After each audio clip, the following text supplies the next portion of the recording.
Olá pessoal, eu sou a Ana. Eu sou a Jéssica. E hoje a gente está aqui para apresentar um mini simpósio de Fisiologia Humana sobre artigos científicos de relevância internacional. A fonte de pesquisa foi o PubMed e o professor foi o Thiago Pires de Oliveira. Eu vou falar um pouco do que é uma meta-análise e uma revisão sistemática. Meta-análise é uma análise estatística que consiste em enormes coleções de resultados com o objetivo de integrar os mesmos. É um cálculo estatístico aplicado nos estudos incluídos de uma revisão sistemática. Uma revisão sistemática não é uma meta-análise. Uma revisão sistemática é o desenho de estudo. Quando tem uma meta-análise em uma revisão sistemática, tem um aumento do poder estatístico.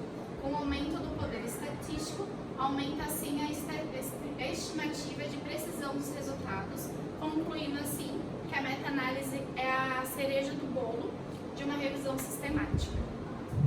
O nosso artigo, ele se chama Efetividade de diferentes tipos de massagem terapêutica na fibromialgia, uma revisão sistemática e meta-análise. Ele é um artigo publicado pela Susan e os colaboradores em setembro de 2014. Bom, agora eu vou falar um pouquinho sobre o que é a fibromialgia. Então, a fibromialgia ela é um distúrbio de dor crônica e generalizada, comumente associada à fadiga, distúrbios de sono, de humor, alterações de ansiedade, depressão, intestinais. Os efeitos que esse distúrbio pode causar na qualidade de vida de um indivíduo é devastador, mesmo nas tarefas mais comuns.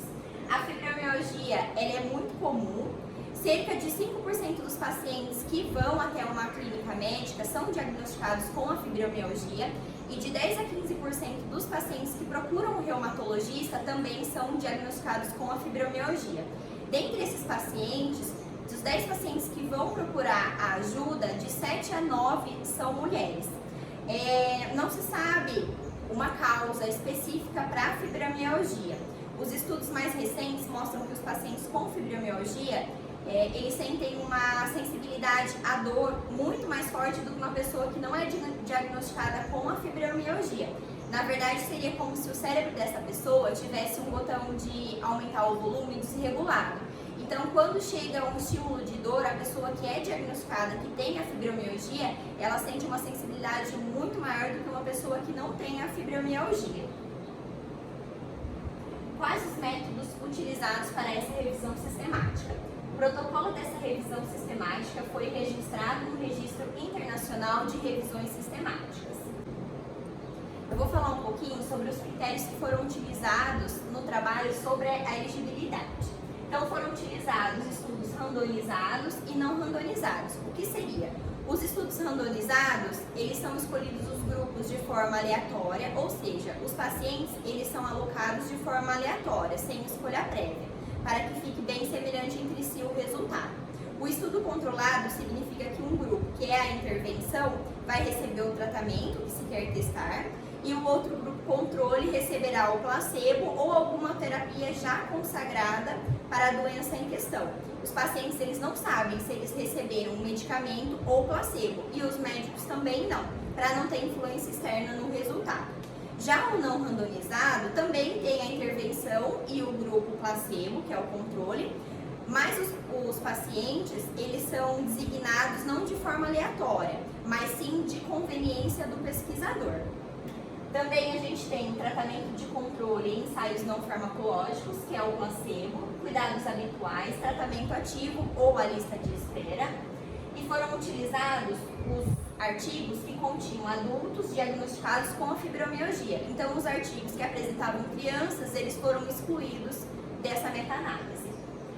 Os tipos de resultado, como dor, fadiga, rigidez, estado de ansiedade, depressão e sono, eles foram avaliados imediatamente após o final do tratamento.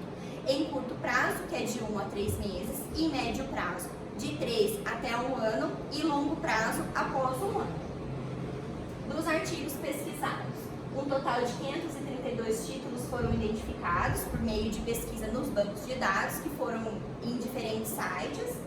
147 foram removidos por serem duplicados, 203 artigos foram excluídos após uma triagem preliminar e 182 avaliados quanto à elegibilidade. Dos artigos excluídos, 145 artigos, eles foram excluídos por não relatarem o estudo randomizado ou não randomizado. 4 não cobriam a população de interesse, como eu falei anteriormente, são os adultos com a fibromialgia. E 19 não incluíram uma intervenção que pudesse ser caracterizada como uma massagem. Desse total de artigos, só 14 eles foram incluídos nesse estudo. Aqui a gente pode ver a ramificação, então todos os artigos e os sites onde foram coletados os artigos, e no final a gente ficou com os 14 artigos escolhidos para fazer a meta-análise. Dos participantes, 478 participantes com fibromialgia, 212 foram designados para a intervenção com a massagem. O tamanho da amostra variou de 12 a 94 pacientes com idade média de 39 anos.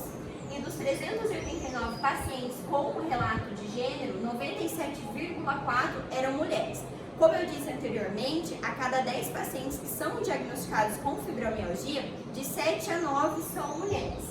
Das massagens, foram escolhidas 6 tipos de massagem, dentre elas a massagem sueca, do tecido conjuntivo, drenagem linfática manual, liberação miofacial, shiatsu e uma combinação de diferentes estilos de massagem.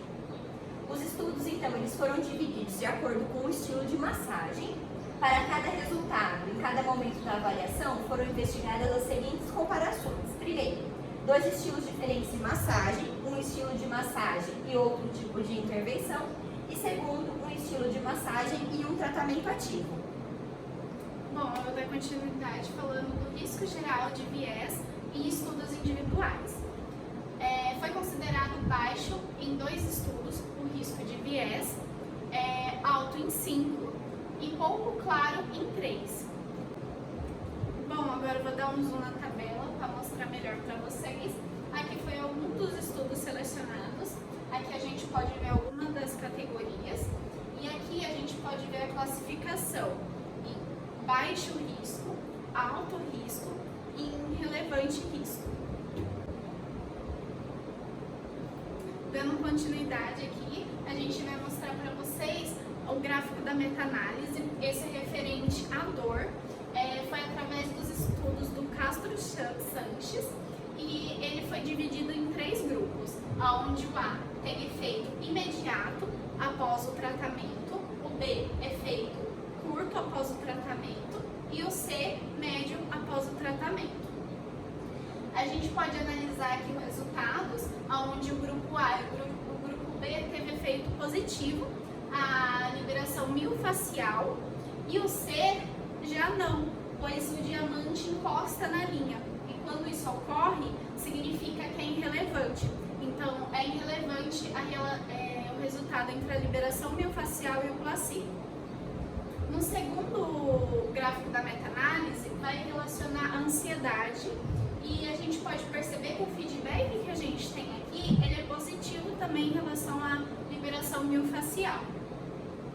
No próximo gráfico aqui, que é o terceiro, ele se relaciona à depressão.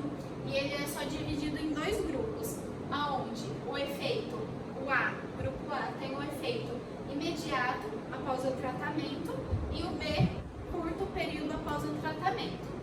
O grupo A tem um efeito também positivo em relação à liberação miofacial e o B também possui efeito positivo em relação à liberação miofacial.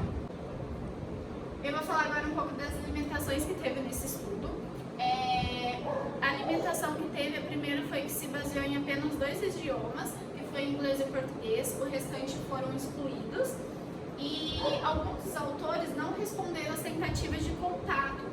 E muitos que responderam não mantinham os bancos de dados ou não lembravam dos detalhes dos métodos utilizados, então não era válido. E alguns dos dados não puderam ser recuperados para uma análise mais precisa dos resultados e avaliação do risco de viés. Partindo agora para a conclusão, a gente pode observar que a liberação miofacial tem efeitos positivos em vários sintomas de fibromialgia, especificamente de dor, ansiedade e depressão que continham lá nos gráficos da meta-análise, para os quais os tamanhos de efeitos são clinicamente relevantes. Efeitos sobre dor e depressão foram observados em médio e curto prazo, respectivamente. Ao comparar a massagem do tecido conjuntivo ou shiatsu com abordagens educacionais, evidências limitadas apoiam a aplicação desses estilos de massagem. A drenagem linfática manual pode ser superior à massagem do tecido conjuntivo em termos de rigidez e depressão. A massagem sueca pode não ser benéfica à fibromialgia. No geral, a maioria dos estilos de massagens terapêuticas melhorou a qualidade de vida relacionada à saúde dos pacientes com fibromialgia. É isso, gente. Essa foi a nossa apresentação de hoje. Espero que vocês tenham gostado. Muito obrigada, viu?